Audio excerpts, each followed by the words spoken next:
រៀបសួរបងប្អូនហើយថ្ងៃនេះផងដែរខ្ញុំមករៀបចំប្រភេទម៉ាស៊ីនកលឹងខ្នាតតូចរៀបចំចេញទៅបងនៅខាងស្រែណយគាត់នៅខាងស្រែណយស្រុកវរិនខេត្តសៀមរាបនិយាយរួមទៅនៅខាងសៀមរាបដូចខ្ញុំបងប្អូនអញ្ចឹងថ្ងៃនេះខ្ញុំមករៀបចំដាក់ផ្ញើជូនគាត់តាមរយៈបុណ្យខំអញ្ចឹងបងប្អូនអញ្ចឹងដាក់ផ្ញើទៅឲ្យហើយបងប្អូនណាអញ្ចឹងមុននឹងខ្ញុំដាក់ផ្ញើជូនគាត់គឺខ្ញុំមកតេស្តប្រភេទម៉ាស៊ីនកលឹងខ្នាតតូចសិនអញ្ចឹងបងប្អូនហើយឥឡូវយើងចុចបើកអញ្ចឹងបងប្អូនហើយអានេះដំណើរការធម្មតាបងប្អូននេះយើងសេរីលឿនយឺតហើយប្រភេទឆ្វេង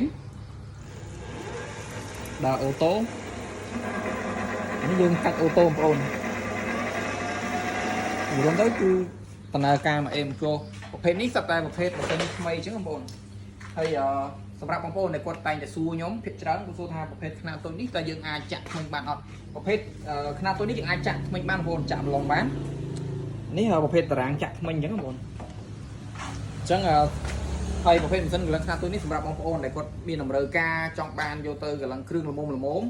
ដោយប្រភេទភាគច្រើនដែលជាងគាត់យកពីខ្ញុំទៅគាត់យកទៅកលឹងគ្រឿងម៉ូតូបងប្អូនប្រភេទកលឹងក្លោកកលឹងស្បែកកលឹងចានឃ្លីឬក៏មកក្បាលកន្លះតិចតួចអញ្ចឹងបងប្អូនអញ្ចឹងគាត់យកប្រភេទម៉ាស៊ីនកលឹងខ្នាតតូចនេះទៅដើម្បីសម្រួលការងារខ្លួនគាត់ហើយបើថាកលឹងគ្រឿងធំខ្ញុំគាត់តែងសួរខ្ញុំដែរគឺខ្ញុំប្រាប់គាត់ថាបើសិនជាភ្ញៀវដែលគាត់យកប្រភេទខ្នាតតូចទៅប្រើដូចកលឹងគ្រឿងធំអីប្រើអត់ស្រួលទេបងប្អូនអញ្ចឹងគាត់អាចមើលបានជាមួយនឹងប្រភេទម៉ាស៊ីនកលឹងខ្នាតធំបានបងប្អូន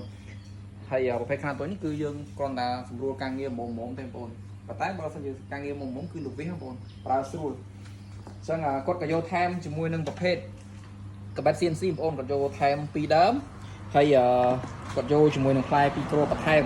សម្រាប់ទុកកលឹងពេលដែលបែកផ្លែបែកអីអញ្ចឹងបងប្អូនតែប្រភេទ CNC នេះបើសម្រាប់បងប្អូនដែលគាត់យកទៅកលឹងក្លោកបោះមកស្អាតបងប្អូនហើយប្រភេទឧបករណ៍ម៉ាស៊ីនកលឹងអញ្ចឹងមានអីទេបងប្អូនមានប្រភេទfree ឬកបិតដោយឧបករណ៍ផ្សេងដែលមកជាមួយនឹងប្រភេទម៉ាស៊ីនកលឹងអញ្ចឹងសម្រាប់បងប្អូនដែលមានតម្រូវការចង់បានប្រភេទម៉ាស៊ីនកលឹងខ្នាតតូចដើម្បីយកទៅសម្រួលការងារគាត់ចង់មកដល់ទីតាំងខ្ញុំមកមើលម៉ាស៊ីនផ្ទាល់ដល់ទីតាំងខ្ញុំផ្ទាល់ក៏បានឬក៏គាត់ចង់ឲ្យខ្ញុំដាក់ផ្ញើឲ្យក៏បានបងប្អូនហើយចំពោះភ្ញៀវដែលខ្